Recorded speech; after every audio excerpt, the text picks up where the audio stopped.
c'est à cause du téléphone. Je vous assure que c'est vrai. Hello les gars, j'espère que vous allez bien. En tout cas, tout va bien. Pour moi, ça fait extrêmement longtemps qu'on n'a pas vu ma face sur cette plateforme. Je me repens devant la vôtre parce que parce qu'en fait, j'avais tout simplement rien de super quali à vous montrer, quoi. Enfin, c'est pas que j'avais rien à vous montrer, mais je produisais rien comment dire, en termes de format YouTube. Si vous ne me connaissez pas, enchantée, je m'appelle Olivia, je suis content designer dans une agence d'hôtellerie de luxe et je suis directrice artistique junior et photographe vidéaste en freelance. Voilà. Est-ce que j'ai tout dit? Je pense que oui. À côté, j'ai une agence de prod avec 2 amis à moi et un média chrétien avec une amie à moi. C'est de la photo de mariage, donc si jamais vous cherchez des photographes pour votre mariage, n'hésitez pas. Bref, c'était mon petit speech perso. Mais aujourd'hui, j'ai pas envie de parler de mes projets, j'ai envie qu'on parle de productivité. Je fais pas mal de choses et au fur et à mesure de mon parcours, voilà, dans toutes mes directions et dans partout où ma tête me mène finalement, j'apprends pas mal de choses aussi sur l'organisation et sur la productivité, sur comment être le plus efficace possible, parce que c'est mon plus grand fardeau, les gars.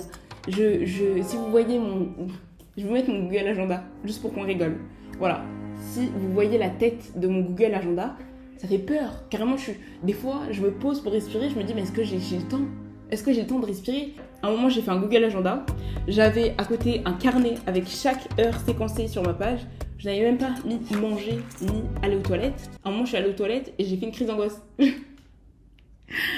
J'ai eu une crise d'angoisse, je me suis dit mais en fait ça y est, ma journée est foutue. J'ai tellement cherché à m'organiser au maximum que j'ai un tas de clés que je n'applique pas forcément mais qui sont extrêmement utiles et je trouve super intéressantes. Je pense que ça va même m'aider personnellement et il y a des choses que je vais en tirer. Voilà, parce qu'il est temps d'appliquer ces choses-là dans ma vie étant donné que je suis débordée.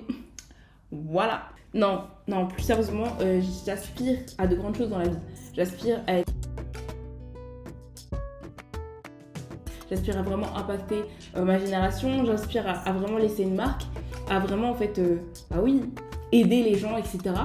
Et je peux pas en fait me permettre de faire ça et d'aspirer à ça si en fait j'ai pas l'organisation et la vie qui mènent à mon objectif et ma vision.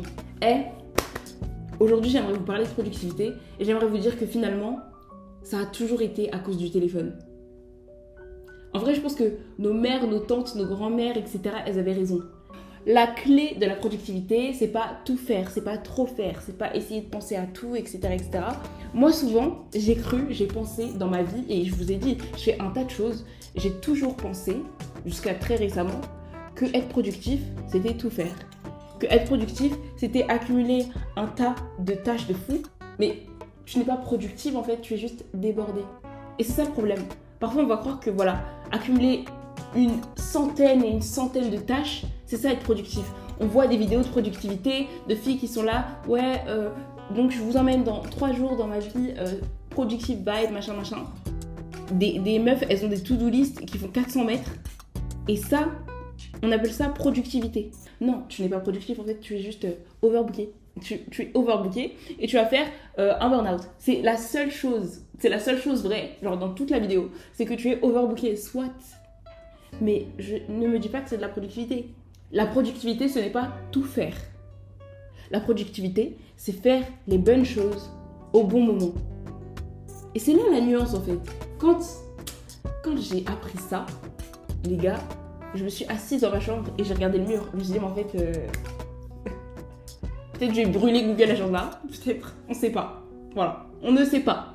En fait, vous savez, la définition même de la productivité, écoutez, la productivité se définit comme la capacité à produire davantage avec la même quantité de ressources, ou moins. D'accord. Donc, comment t'expliques qu'avant ta productivity era, tu étais absolument calme, tu n'avais pas de stress, pas de pression, voilà, tu avais une vie normale, etc., des résultats normaux, et qu'après ta productivity era, tu es en burn-out, au bord des larmes, essoufflé, en train de faire des crises d'angoisse. Enfin, c'est la meuf qui vraiment se parle à elle-même dans toute la vidéo, genre, c'est moi que je vise. La productivité, c'est quoi?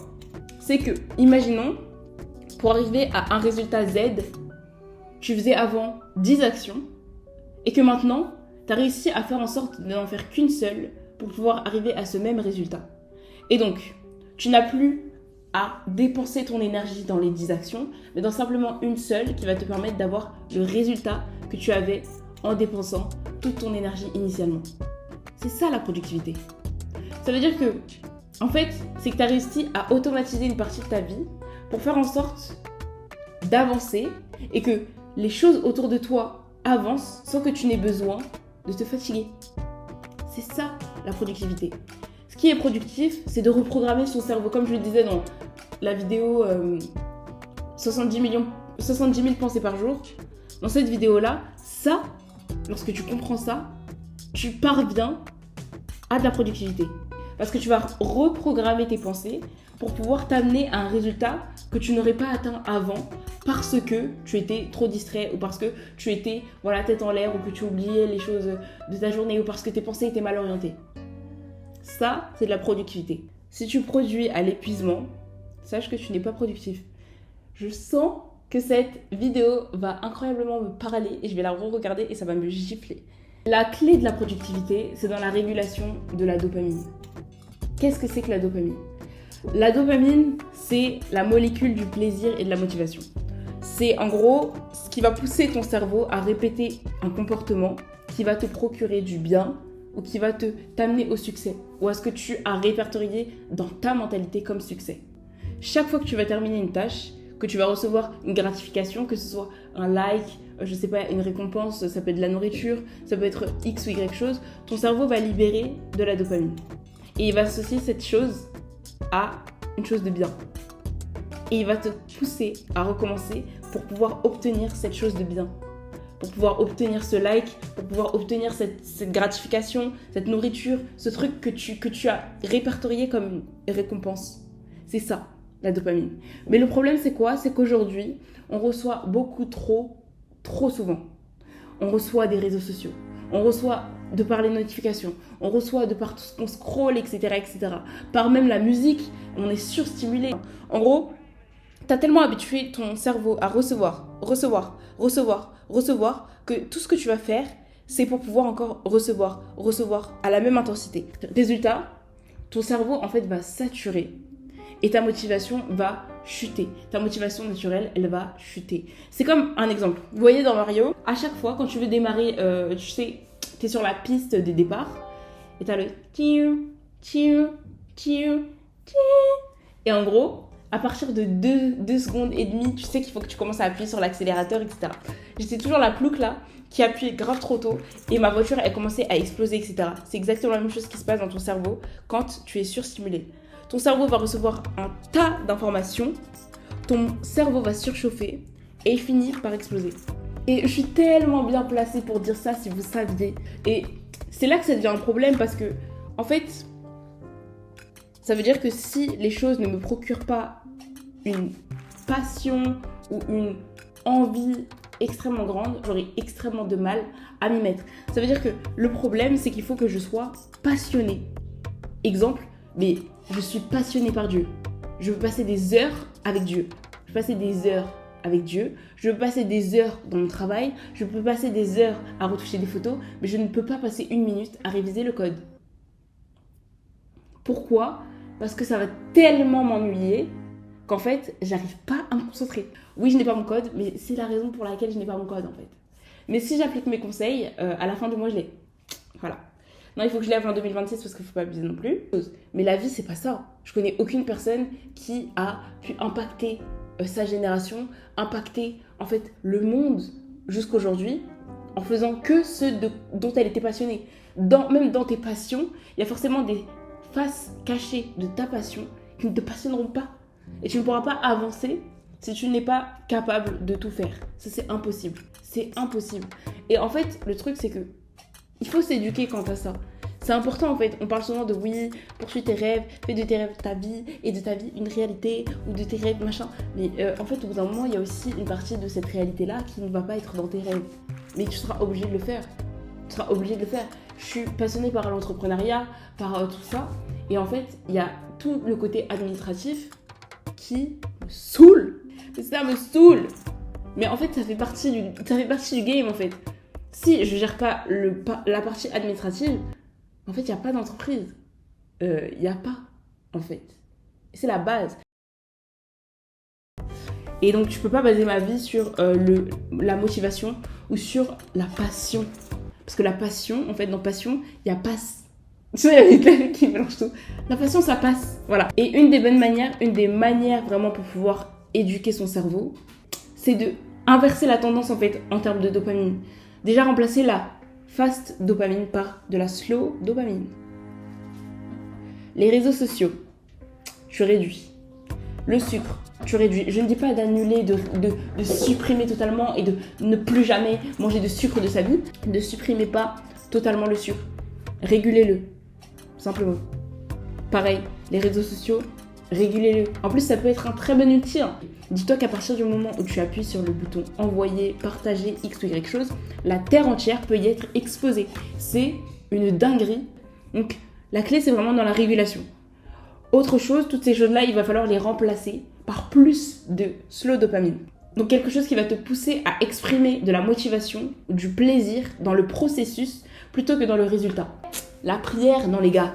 La prière, si vous voulez une astuce, mais c'est mieux que tous les livres de développement personnel, tout ce que vous pourrez lire sur le développement personnel, voir, connaître, apprendre. La prière, c'est tout condensé. Déjà, premièrement, parce que tu es en communion avec le motivateur par excellence et le créateur de l'univers. Je sais pas s'il y a plus excellent sur Terre ou dans l'univers. Bah non, du coup. Donc c'est un coaching direct là. On parle de quelque chose de sérieux. Et en plus, c'est gratuit. Aussi parce que c'est quelque chose qui va t'apprendre à lâcher prise. Parfois, on a trop pensé que voilà, on va passer du temps avec Dieu et on va laisser notre temps à Dieu. On va donner une partie de notre temps à Dieu. Les gars, prier, c'est pas ça, hein. Prier Dieu, c'est pas ça. Hein. Peut-être tu pries le concierge d'à côté, mais prier Dieu, c'est pas ça. Dieu n'est pas un SDF pour pouvoir en fait lui laisser le reste. Dieu, il veut tout. Quand t'es là, tu fais « Je m'abandonne à toi ». Tu lui donnes tout, tu t'abandonnes à lui. Ça veut dire que tu t'abandonnes, tu abandonnes ton temps. Donc s'il a décidé de te laisser dans la prière et de te maintenir là 4 heures, mais les 4 heures, tu vas les rester. Parce que tu t'es abandonné à lui, parce que tu as abandonné ton temps, parce que ton temps lui appartient. Le problème de beaucoup d'entre nous, c'est que parfois, en fait, on a tellement une emprise, un contrôle sur notre temps, qu'au final, on passe plus de temps à stresser qu'à produire. Et la prière, c'est ça qui va t'aider aussi à, en fait, lâcher prise sur ton temps. C'est genre, ok, tu veux prendre 4 heures, prends. Et je vais arranger le reste après. Je vais arranger les choses en fonction après. Et ça, c'est une telle clé de développement personnel. Je n'ai vu personne en parler. Je vous assure que le fait de lâcher prise, c'est une clé dans le développement personnel de fou. Parce que même ça va te pousser à trouver une solution au problème qui s'est créé au final. Comment je vais faire pour faire tant de choses en moins de temps que prévu. Et ça va te pousser à prioriser les choses. Ça va te pousser à faire maintenant le plus important. Tu vas te dire, ok, maintenant j'ai moins de temps que ce que j'avais prévu. Ok, c'est pas grave. Ça, c'est urgent, c'est important. Je le fais tout de suite. Le reste, ça peut attendre. Ça, c'est une clé terrible. Vous savez, plein de fois, je vous ai dit, je fais plein de choses, je m'intéresse à plein de choses, j'ai la tête partout, etc. Et plein de fois, en fait, je me suis réveillée en crise d'angoisse. Je me suis réveillée le matin en crise d'angoisse parce que je m'étais réveillée trop tard et que j'avais un planning comme ça et que j'avais le temps de faire ça. C'est-à-dire que je me réveille, je fais une crise d'angoisse. Au réveil, la première chose à laquelle je pense, c'est purée, je suis en retard. Et ça m'a paralysé toute ma journée. Ça veut dire que toute la journée, j'ai rien fait parce que j'étais tellement stressée, je savais plus quoi faire en fait. Je savais plus quoi faire. Pour moi, tout était devenu prioritaire, etc. Quand tu pries, tu es obligé de t'abandonner. Programme, pas programme, tu es obligé de t'abandonner. Bref, du coup, il faut, comme je disais, réapprendre son cerveau à penser au processus et pas au résultat. À prendre plaisir dans le processus et pas juste dans le résultat. Et c'est là qu'intervient une règle que vous connaissez probablement. C'est la règle des 5 secondes. En gros, quand tu vas avoir une idée ou une envie ou une action à faire, quelque chose d'important, tu vas juste compter 5, 4, 3, 2, 1 et tu vas t'y mettre. Peu importe si t'es motivé, peu importe si t'es pas motivé, peu importe si t'as la déterre ou pas, tu vas lancer le compte à rebours pour te mettre à l'action directement. Donc quand tu dois faire quelque chose, tu vas recevoir un pic de dopamine. Imaginons que tu dis je devrais travailler là. Tu vas recevoir un pic de dopamine et le fait de ne pas y répondre, ça va classer cette chose-là comme désagréable. ton cerveau va se dire, ok, bah la prochaine fois que tu auras envie de travailler, je vais le mettre moins fort. Genre, ce degré de motivation, je vais un peu le réduire parce que t'aimes pas. Tu vois ce que je veux dire? Alors que quand tu t'y mets directement, ton cerveau va se dire, ok, à chaque fois que tu auras envie de le faire, ça va péter là. Il y a un mois, imaginons, je t'ai mis l'objectif de te réveiller tous les matins à 6h. T'as mis ce réveil à 6h, t'as commencé à te réveiller, etc. Tu faisais ton lit pour pouvoir pas avoir envie de retourner dans ton lit. Ensuite, tu partais directement, tu faisais tes trucs, machin. Puis est venu le jour où tu t'es dit en vrai 5 minutes de plus. T'as mis pause à ce réveil. Jusqu'ici, tu ne t'es plus jamais levé à 6h. Pourquoi? Parce que ton cerveau a préféré. Parce que tu as envoyé le message à ton cerveau selon lequel c'était plus préférable de dormir plutôt que de se lever tôt. Et puis après, tu en es même arrivé à la dimension où c'était même mieux de dormir plutôt qu'être à l'heure. Donc en vrai, à quoi bon se lever tôt? À quoi bon même se lever? Voilà. C'est ça. Mais c'est un mauvais message. C'est pour ça qu'il faut rééduquer son cerveau. Et la personne justement qui a pas mis en place, mais qui a popularisé la règle des 5 secondes, c'est Mel Robbins. Et Mel Robbins dit quelque chose de très pertinent. Elle dit « You're never gonna feel like it. So start before you're ready. » Tu ne vas jamais te sentir prêt en fait.